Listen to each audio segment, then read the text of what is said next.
देखा, लेकिन उसे कोई भी लड़की अपने बेटे के लिए पसंद नहीं आई।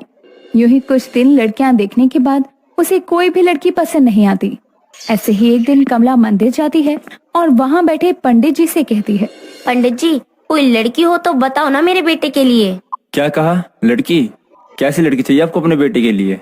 एक सुंदर, सुशील, संस्कारी लड़की हो, बस फिर तो मेरी जिंदगी सफल हो जाएगी। बहन जी, आज के जमाने में ऐसी लड़की मिलना थोड़ा सा मुश्किल हो गया है, लेकिन इसमें से थोड़े कम गुण वाली लड़की जरूर मिल जाएगी अगर आप कहो तो। ठीक है पंडित जी, आप देख लीजिए, अगर कोई लड़की हो तो आपकी नजर में जरूर बताना मुझे। यहाँ दोनों बातें कर रहे थे कि तभी वहाँ पर अंजलि हाथ में पूजा की थाली लिए मंदिर आती है और उसे पूजा करते देखकर कमला कहती है, अरे पंडित जी, ये लड़की कौन है? आज से पहले तो मैंने इसे यहाँ कभी नहीं देखा। कितनी सुंदर है और देखने में तो संस्कारी भी लग रही है। कौन ये लड़की? इसका नाम अंजलि है। ये रोज सुबह यहाँ मंदिर में पूजा करने आती है और इसके घर वाले कुछ दिन पहले ही शहर में आकर बसे हैं। अच्छा, ऐसा है क्या? तो आप इसके घर वालों से ही बात करके देखो ना पंडित जी। मुझे तो ये लड़की बहुत पसंद आई। मेरे बेटे के साथ इसकी जोड़ी कितनी अच्छी लगेगी। अच्छा ठीक है कमला बहन, मैं एक बार इसके घर वालों से शादी की बात करके देखता हूँ और आपको बताता हूँ। ठीक है पंडित जी, मैं कल सुबह फिर आऊंगी यहाँ और आप मुझे बता देना क्या जवाब है। इतना कहकर अब कमला वहाँ से चली जाती है और बेसब्री से अंजलि के परिवार का जवाब आने का इंतजार करती है। यूं ही शाम हो जाती है। शाम को कमला का बेटा राजू घर आता है और उसे देखकर कमला बहुत खुश होती है और ये देखकर राजू कहता है, क्या बात है मम्मी, आज तो आप बहुत खुश लग रही हो। क्या करूँ बेटा, खुश होने की ही बात है तो खुश ही रहूंगी ना। लड़की दिखी जो कि मुझे बहुत पसंद आई और मैंने ठान लिया अब शादी होगी तो बस उससे ही।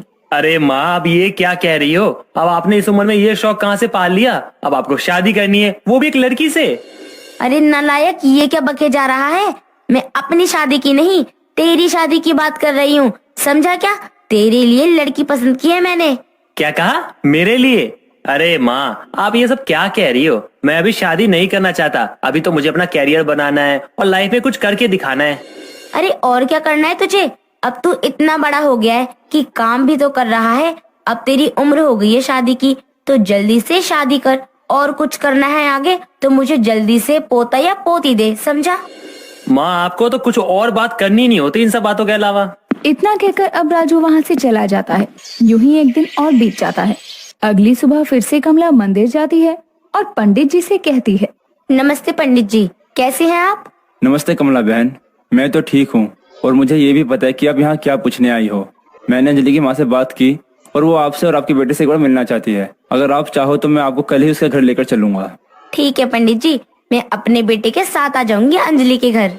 इतना कहकर कमला अपने घर चली जाती है और राजू को बताती है, लेकिन राजू जाने से मना कर देता है और कमला उसे अपने साथ जबरदस्ती ले जाती है और वहां जाकर दोनों अंजलि से मिलते हैं और अंजलि को एक नजर देखकर ही राजू से पसंद करता है और कमला को तो अंजलि पहले से ही पसंद थी और दोनों ही अब शादी के लिए हाँ कर देते हैं।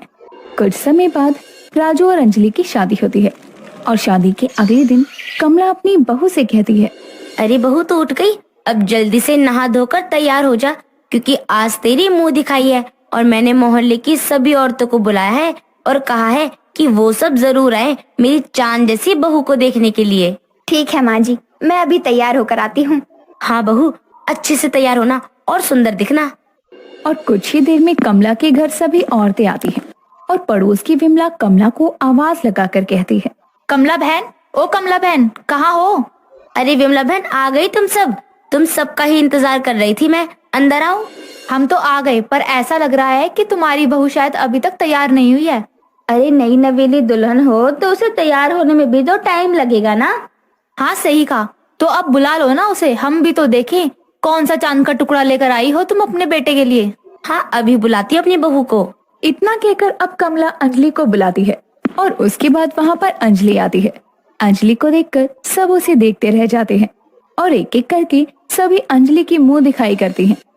लेकिन इसी बीच अचानक अंजलि वहाँ से उठकर वॉशरूम की तरफ भागती है और ये देखकर विमला कहती है, अरे ये क्या हुआ बहू को, ऐसे उठकर क्यों भाग गई है?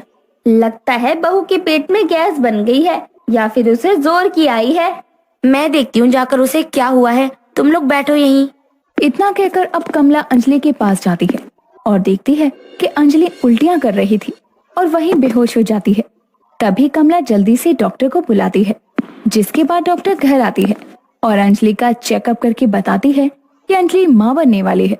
ये सुनकर सबके होश उड़ जाते हैं और विमला कहती है, अरे कमला, ये सब क्या है? डॉक्टर कह रही है कि तेरी बहू 4 महीने की प्रेग्नेंट है, लेकिन तेरे बेटे की शादी तो एक दिन पहले ही हुई है। तो कारनामा किसका है ये? अरे इतनी जल्दी तो मैं भी माँ नहीं बनी थी जितनी जल्दी तेरी बहू माँ बन गई। अरे कमला, मुझे तो लगता है कि तेरी बहू ने तुझे और तेरे बेटे को धोखा दिया है। ये शादी से पहले से ही माँ बनने वाली होगी और इस पाप को छुपाने के लिए उसने तेरे बेटे से शादी कर ली होगी। तुम सब जाओ यहाँ से, मैं खुद पता कर लूंगी जो भी बात होगी। ये मेरे घर का मामला है। अजी अब कौन से घर का मामला, अब तो ये सब हमें पता चल ही गया है। अब क्या छुपाना या क्या अकेले में कहना। तुम सब जाती हो या नहीं यहाँ से? अरे चलो चलो यहाँ से, खुद की बहू में खोट है। शादी से पहले प्रेग्नेंट हुई इसकी बहू और अकड़ भी है, हमें दिखा रही है। इतना कहकर अब वहाँ से सभी औरतें चली जाती हैं और उनके जाने के बाद कमला अंजलि से सवाल करती है तो अंजलि कहती है, माँ जी, मुझे नहीं पता था कि मैं माँ बनने वाली हूँ। अगर मुझे पता होता कि ऐसा कुछ होने वाला है तो मैं कभी शादी ही नहीं करती। ये सब छोड़, ये बता कि किसका पाप लेकर घूम रही है तू अपने पेट में? कौन है इसका बाप? माँ जी, ये मेरे एक्स का बच्चा है, लेकिन उसने मुझे धोखा दिया और वो मुझे छोड़कर चला गया। अब अंजलि अपनी सास को सारी सच्चाई बताती है, क्योंकि उसके पास अब कोई चारा भी नहीं बचा था और उसकी बात सुनने के बाद इतना बड़ा विश्वासघात किया है और वो अंजलि को धक्के मारकर अपने घर से बाहर निकालने लगती है और खूब खरी खोटी सुनाती है। लेकिन तभी वहाँ अंजलि का पति आता है और उसे संभाल लेता है, जिसके बाद वो अपनी माँ से कहता है कि वो अभी भी इस बच्चे को अपनाने को तैयार है।